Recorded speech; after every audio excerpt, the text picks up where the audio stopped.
नमस्कार दोस्तों, आज की हमारी इस घटना की शुरुआत होती है राजस्थान के जिले जोधपुर से। जोधपुर जिले में एक बल्लेश्वर नाम का गांव पड़ता है और इसी बल्लेश्वर गांव में रहने वाला बलबीर सिंह जो कि इस गांव के अंदर गोलगप्पे बेचने का काम किया करता था। लेकिन गांव के समय में ही बलबीर सिंह अपने गांव में गोलगप्पे बेचना बंद कर देता है, क्योंकि गांव के लोग इससे उधार सामान लिया लिया करते थे। इसकी वजह से अब बलबीर सिंह दूसरे गांव में जाकर गोलगप्पे बेचने लग जाता है। बलवीर का काम अच्छा खासा चलता है, अच्छे खासे पैसे भी कमा लिया करता था। लेकिन बलबीर सिंह के अंदर दो कमियां होती हैं। सबसे बड़ी कमी होती है कि वह जुआ खेलने का आदी होता है, और दूसरी बात, बहुत बड़ी गलती ये होती है कि वह शराब भी पीने लग जाता है।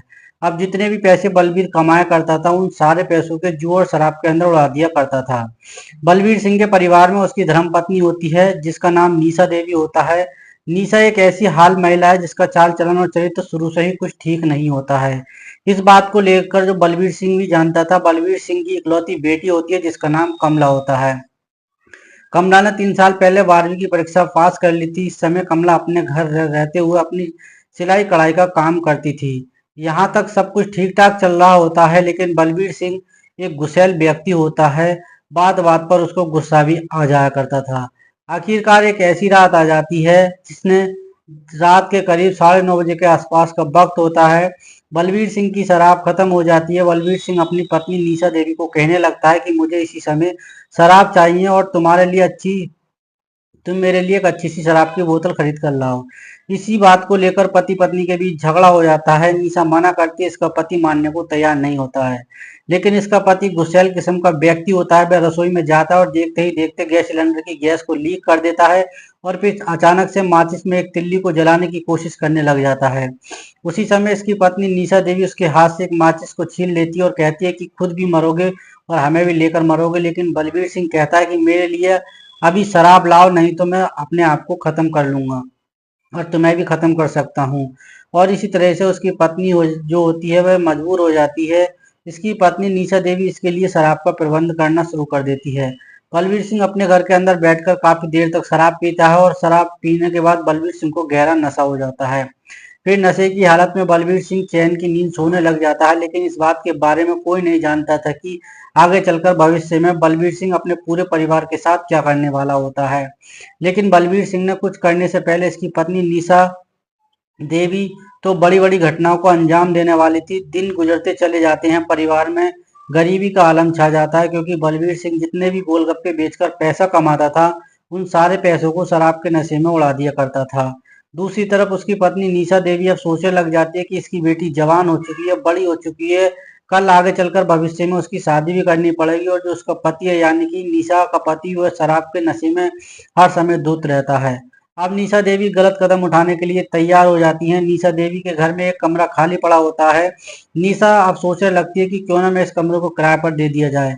किराए पर देकर जो पैसे आएंगे उनसे खर्च, घर का खर्च निकल जाया करेगा। इसके बाद निशा देवी अपने पड़ोसी को कहने लगती है कि अगर कोई किराएदार मिल जाए तो बड़ी बड़ी आपकी बहुत मेहरबानी होगी। जैसे ही तुम्हें किराया मिल जाएगा तो हमें बता देना। इसके लिए तरह पड़ोसी ये बात बता दी जाती है। लेकिन कई दिनों का वक्त गुजर जाने के बाद भी इसका कमरा खाली पड़ा जा रहता है।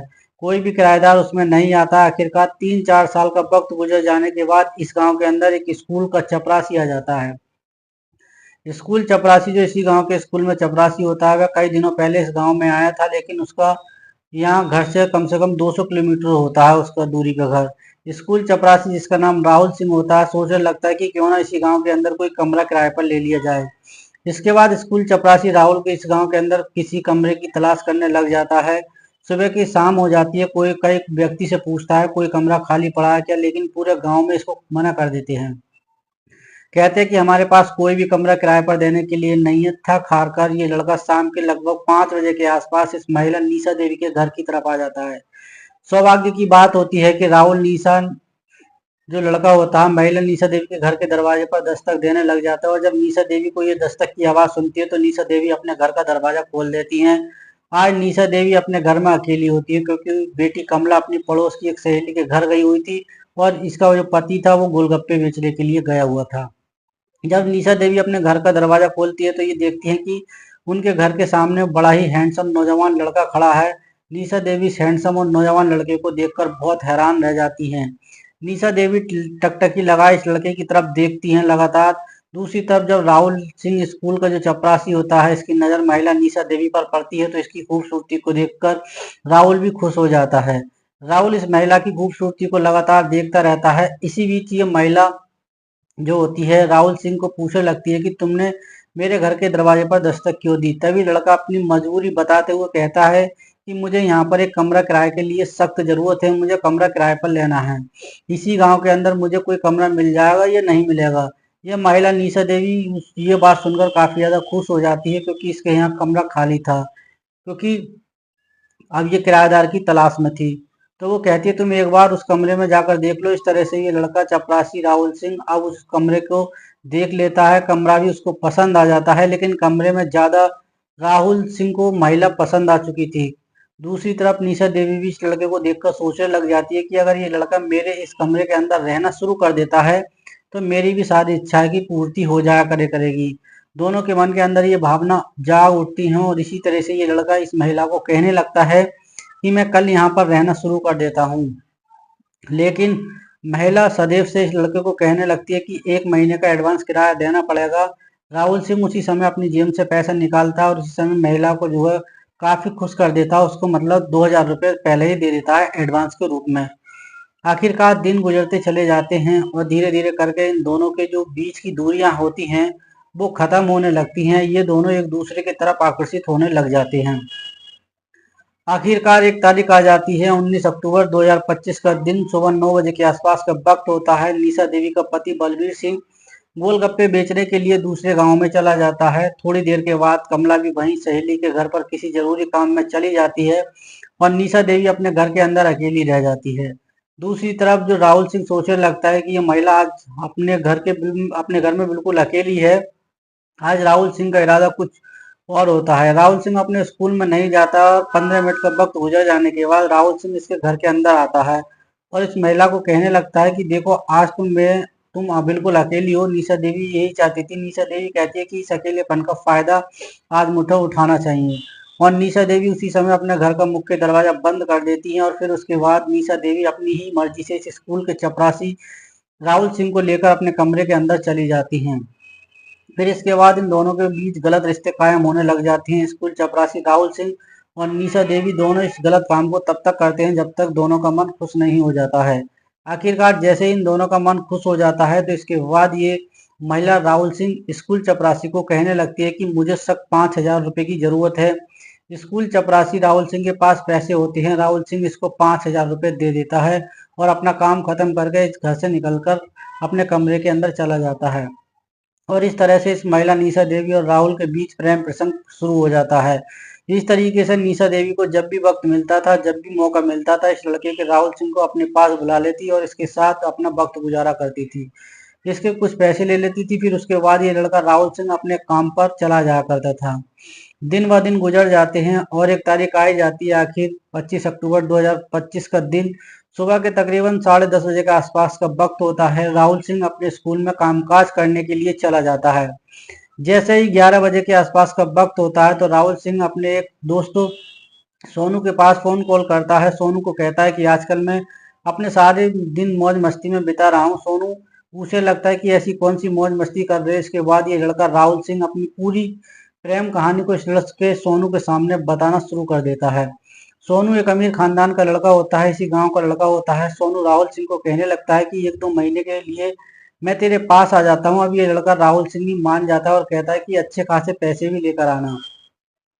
और इसके बाद सोनू अपने घर में खुद चोरी करता है और चोरी करने के बाद रात के समय अपने घर से फरार होकर 2 दिनों के बाद इस लड़के राहुल सिंह के पास पहुंच जाता है और फिर राहुल सिंह के कमरे पर रहना शुरू कर देता है। धीरे धीरे करके वक्त गुजर जाता है।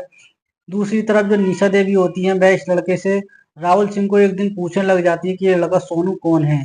तभी राहुल सिंह कहने लगता है कि ये मेरा दोस्त है और यहाँ आया है, कुछ काम काज करने के लिए आया है और मेरे पास 1-2 महीना रहने वाला है। लेकिन आशा देवी इस पर दबाव डालना लगती है कि ये आखिरकार कौन है। तो फिर ये राहुल सिंह इसको सच्चाई बता देता है। राहुल सिंह कहने लगता है कि काफी अमीर खानदान का लड़का है, इसके पास अच्छे खासे पैसे हैं। निशा देवी अब इस बात को सोचने लग जाती है कि जब इसके पास अच्छे खासे पैसे हैं तो क्यों ना इसको भी अपने जाल में फंसा लिया जाए।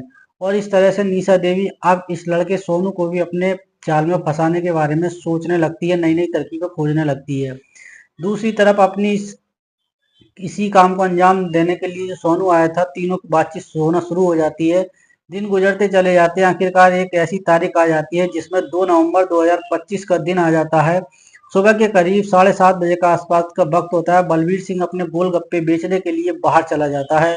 3 घंटे के बाद निशा देवी की बेटी कमला होती है, जो अपनी माँ से कहती है कि मैं नानी के यहाँ जाना चाहती हूँ और मैं 2-4 दिन के बाद आऊंगी। तभी निशा कहने लगती है कि आखिरकार तुझे छोड़ने कौन जाएगा। तभी इसकी बेटी कमला कहने लगती है कि मैं खुद अपने आप चली जाऊंगी और आप बस मुझे पैसे दे दो। अब ये अवस्था जब नील देखती हैं तो अपनी बेटी कमला कुछ पैसे देती है। कमला देवी पैसे लेकर पकड़कर अपनी नानी के घर पर 4 दिनों के लिए चली जाती है। कमला देवी जैसे ही अपनी नानी के घर पर चली जाती है तो फिर इसकी जो माँ होती है निशा देवी, अपने घर में अकेली रहना शुरू कर देती है। निशा सोचने लगती है कि अब इसके पास बहुत अच्छा मौका है, क्योंकि उसका पति बाहर रहता है, उसकी बेटी घर पर नहीं है, और इस तरीके से अब इन दोनों लोगों को अपने जाल में फंसाना शुरू कर देती है। शाम के तकरीबन 5 बजे के आसपास का वक्त होता है और इसके बाद निशा देवी अपने घर से निकलती है और राहुल के पास चली जाती है। राहुल सिंह को बोला जाता है कि आज मेरे घर में कोई नहीं है, मैं बिल्कुल अकेली हूँ। अगर तुम इस बात का फायदा उठाना चाहते हो तो तुम दोनों मेरे घर पर आ सकते हो। दोनों भी खुश हो गए जाते हैं और राहुल सिंह भी खुश हो जाता है। 15 मिनट का वक्त गुजरने के बाद सोनू और राहुल, ये दोनों लड़के, अपने कमरे से निकलते हैं और इस महिला के घर के दरवाजे के पार करके इसके कमरे में अंदर चले जाते हैं। फिर इसके बाद निशा देवी कहती है कि मैं इस घर का दरवाजा बंद कर देती हूँ, तब तक तुम मेरे घर के अंदर चलो। फिर ये निशा देवी खुद ही दरवाजा बंद करती है और फिर इसके बाद दोनों लड़कों को लेकर अपने कमरे के अंदर चली जाती है। और फिर इसके बाद इन तीनों के बीच गलत रिश्ते कायम होने लग जाते हैं और ये गलत रिश्ते तब तक कायम हो किए जाते हैं तब तक तीनों की इच्छा पूर्ति नहीं हो जाती। और जैसे ही तीनों की इच्छाओं की पूर्ति हो जाती है तो इसके बाद ये दो तीन जो होते हैं कुछ पैसे देते हैं। पैसे देने के बाद फिर से अपने कमरे के अंदर चले जाते हैं। और इस तरह से जब इस महिला को मौका मिलता था, इन दोनों लड़कों को अपने कमरे में बुला लेती थी और इनके साथ वक्त गुजार लेती थी, कुछ पैसे ले लेती थी। इस तरीके से दिन गुजरते चले जाते हैं और तारीख आ जाती है 1 नवंबर 2025 दिन। उसकी बेटी कमला देवी अपनी नानी के घर से वापस आ जाती है। जैसे ही कमला अपनी नानी के घर से अपने घर वापस आ जाती है तो फिर इन लड़कों की नजरें कमला पर टिक जाती हैं। सोनू अपने दोस्त राहुल को कहने लगता है ये लड़की कौन है। तभी जो राहुल होता है वह कहने लगता है कि ये निशा की बेटी है। सोनू अपने दोस्त राहुल को कहने लगता है अगर ये लड़की भी हमारे जाल में फंस जाए तो बहुत अच्छी बात होगी।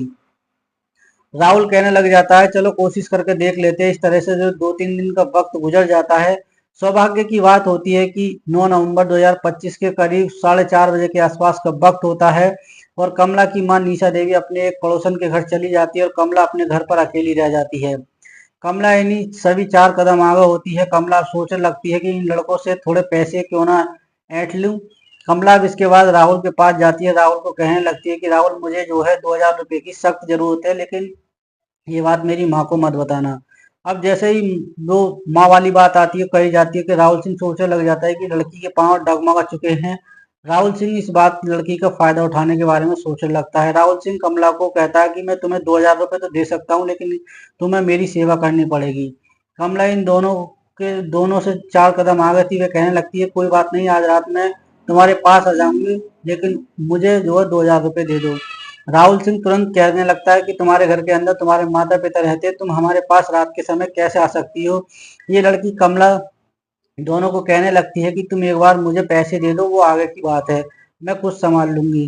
राहुल सिंह उसी समय अपनी जेब से 2000 रुपए निकालता है और कमला देवी को दे देता है। कमला उन पैसों को लेकर अपने कमरे में आ जाती है और जैसे ही उसकी माँ निशा देवी उसके घर पर जाती है तो कमला अपनी माँ निशा को कहने लगती है कि माँ, मुझे अपनी सहेली के घर जाना है। और इस तरह से झूठ बोलकर कमला अपने घर से निकलती है। देखते ही देखते कमला के पास के एक मेडिकल शॉप पर पहुंच जाती है। वहां से वह कुछ नींद की दवाइयाँ खरीद लेती है। नींद की दवाइयाँ खरीदने के बाद कमला अपने घर पर आ जाती है और जैसे ही रात का खाना बनाया जाता है तो कमला उस खाने के अंदर नींद की दवाइयाँ मिला देती है। और नींद की दवाइयाँ मिलाने के बाद वह अपने माता पिता को खाना खिला देती है, लेकिन खुद एक ऐसा खाना खाती है जिसमें नींद की दवाइयाँ नहीं मिली होती हैं। जैसे ही रात के करीब 11 बजे का आसपास का वक्त होता है तो कमला का जो पिता होता है बलवीर सिंह और कमला की माँ निशा देवी दोनों गहरी नींद में सो जाते हैं। कमला अब सोचने लगती है कि इस समय उसके माता पिता गहरी नींद में सो चुके हैं और अब मुझे उन दोनों लड़कों के पास चलना चाहिए। कमला देवी के पांव डगमगा चुके हैं। कमला देवी भी अपने माँ के नक्श कदम पे चल पड़ चुकी होती है और इसका अंजाम बहुत बुरा होने वाला होता है। कमला अब अपने घर से निकलकर इन दोनों लड़कों के कमरे में के अंदर आ जाती है और फिर कमरे का दरवाजा बंद कर लिया जाता है और फिर लड़की कमला उन दोनों लड़कों के साथ गलत काम करना शुरू कर देती है और ये गलत काम काफी देर तक किया जाता है। तब तक तीनों का मन खुश हो जाता है और इसके बाद कमला इस घर से बाहर निकलती है और इस घर के अंदर आकर कमरे के अंदर लेट जाती है। इस तरीके से दिन गुजरते चले जाते हैं। अब जो कमला को मौका मिलता था वो कमला इन लड़कों के पास चली जाती थी, इनसे पैसा लेती थी और इनके साथ कुछ वक्त गुजार लिया करती थी। दूसरी तरफ कमला की माँ निशा देवी भी इन दोनों लड़कों के टच में रहती है और वह भी मौका देखते ही इन दोनों लड़कों के साथ अपना वक्त गुजार लिया करती थी, इनसे पैसे वसूल लिया करती थी। दिन गुजरते चले जाते और एक तारीख आई जाती है। आखिर 5 दिसंबर 2025 का दिन होता है। सुबह के तकरीबन 9 बजे के आसपास बलबीर सिंह अपने गोलगप्पे बेचने के लिए किसी दूसरे गांव में चला जाता है और 1 घंटे का वक्त गुजरने के बाद कमला भी अपनी सहेली के घर चली जाती है और कमला की मां निशा अपने घर में अकेली रह जाती है। लेकिन आज के समय में स्कूल चपरासी स्कूल नहीं जाता है। दूसरी तरफ उसका जो दोस्त होता है सोनू होता है वह उसी के पास रहता है। दोनों मौका देखकर इस महिला के घर पे आ जाते हैं और फिर इसके बाद निशा देवी अपने घर का मुख्य दरवाजा बंद कर लेती हैं। इन दोनों लड़कों को लेकर अपने कमरे के अंदर चली जाती हैं। लेकिन आज जैसे ही 5 मिनट का समय गुजरता है तो निशा की जो बेटी होती है कमला अपनी सहेली के घर से वापस आ जाती है। अब कमला घर का दरवाजा खटखटाती है और फिर इसके बाद जब ये खटखटाने की आवाज यानी दरवाजा खटखटाने की आवाज निशा देवी के कानों में पड़ती है तो ये निशा देवी बेहद डर जाती हैं। साथ में दोनों लड़के भी डर जाते हैं। लेकिन निशा कहने लगती है कि कोई बात नहीं है, मैं दरवाजा खोल देती हूँ, सब कुछ संभाल लूंगी। निशा देवी घर का दरवाजा खोलती हैं तो देखती हैं कि उसकी बेटी है इसके ठीक सामने खड़ी होती है। कमला घर के अंदर जाकर देखती है तो नज़ारा कुछ और होता है। लेकिन कमला के अंदर भी बहुत बड़ी कमी होती है। वह अपनी माँ को कुछ नहीं कह सकती थी और ना ही लड़कों को कुछ कह सकती थी। इसके बाद मौका संभालते हुए निशा कहने लगती है कि हमारे घर की बिजली खराब हो चुकी थी, इसी की वजह से मैंने डर से इन दोनों लड़कों को अपने घर पे बुला लिया था।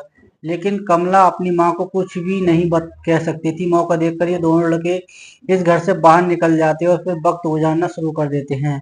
और एक तारीख आई जाती है, 15 दिसंबर 2025 का दिन होता है। सुबह के करीब 9 बजे के आसपास कमला अपने घर का कामकाज कर रही होती है और फिर इसी समय कमला के जो चक्कर आना शुरू हो जाते हैं।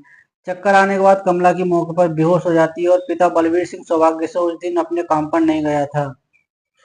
बलबीर सिंह कहने लगता है कि बेटी तो बेहोश हो चुकी है, इसे हॉस्पिटल ले जाना पड़ेगा और इसके बाद बलबीर और उसकी पत्नी निशा अपनी बेटी कमला को लेकर नजदीकी हॉस्पिटल में चले जाते हैं, जहां पर मेडिकल कमला का किया जाता है। मेडिकल चेकअप करने के बाद इस लोगों जैसे ही किया जाता है तो महिला डॉक्टर के होश उड़ जाते हैं। महिला डॉक्टर अब बलबीर को कहने लगती है कि देखो बलबीर सिंह, तुम्हारी बेटी 1 महीने की प्रेग्नेंट है। जैसे ही बलबीर डॉक्टर महिला की इन सारी बातों को सुनता है तो उसके पैरों तले जमीन खिसक जाती है। वो सोचता है ये कैसे हो सकता है और ये क्या हो गया। बलबीर सिंह काफी ज्यादा सोचने पर मजबूर हो जाता है। इधर जो महिला डॉक्टर को कहने लगता है कि कुछ दवाइयाँ वगैरह दे दो और फिर उसके बाद जो होगा मैं देख लूंगा। डॉक्टर महिला होती है वो कहने लगती है दवाइयाँ तो मैं दे दूंगी, लेकिन ये प्रेग्नेंट कैसे हो गई, सबसे बड़ा सवाल यही है। बलबीर सिंह कहता है कि इसको दवाइयाँ दे दो, फिर आगे की बात मैं संभाल लूंगा। और इसके बाद महिला डॉक्टर को कुछ दवाइयाँ दे देती हैं। महिला डॉक्टर अपनी बेटी और अपनी पत्नी निशा के साथ घर पर आ जाता है। उसके बाद बलवीर अपनी बेटी कमला को बड़े प्यार से पुचकारता और दुलारता और पूछने लगता है कि बेटी, तुम्हारे साथ ये कैसे हुआ और किसने किया और ये कब हुआ। बलवीर तो उसकी जो बेटी है बलवीर सिंह से कहने लगती है कि पिताजी, मुझे बहुत बड़ी गलती हुई है। ये जो 2 लड़के हमारे घर में रहते हैं इनके नाम सोनू और राहुल है, इन दोनों के साथ मैंने गलत रिश्ते बन कायम किए थे। और बलवीर सिंह इस बात पर गुस्सा आने लग जाता है। बलवीर सिंह का एक चालाक व्यक्ति होता है और इसके बाद जो कमला है होती है वह अपने घर की पोल पट्टी खोलते हुए अपने पिता बलवीर सिंह को कहने लगती है कि मेरी माँ भी इन दोनों लड़कों के साथ गलत रास्ते पर चल पड़ी है। अब जो बलवीर सिंह का सब्र टूट चुका होता है, बलवीर सिंह इस बात को सोचने लग जाता है कि माँ बेटी ने दोनों ने मुझे धोखा दिया है। बलवीर सिंह अब ना तो निशा को कुछ कहता है और ना अपनी बेटी कमला को कुछ कहता है। इसी तरह से बलवीर सिंह अब किसी बड़े घटनाक्रम को अंजाम देने के बारे में सोचने लग जाता है। आखिरकार वो रात आई जाती है। रात के समय पूरा परिवार बैठकर बातचीत करते हैं, कुछ ना कुछ थोड़ा सा बहुत खाना पीना खाते हैं। फिर रात के बाद ये तीनों परिवार के सदस्य अपनी अपनी चारपाई पर लेट जाते हैं। लेकिन नींद किसी को नहीं आती है। रात के करीब 1 बजे के आसपास बलबीर सिंह देखता है कि उसकी पत्नी निशा देवी भी सो चुकी है, उसकी बेटी कमला भी सो चुकी है और बलबीर सिंह तुरंत अपनी चारपाई से खड़ा होता है और रसोइया में जाता है। फिर गैस सिलेंडर की जो गैस को लीक कर देता है।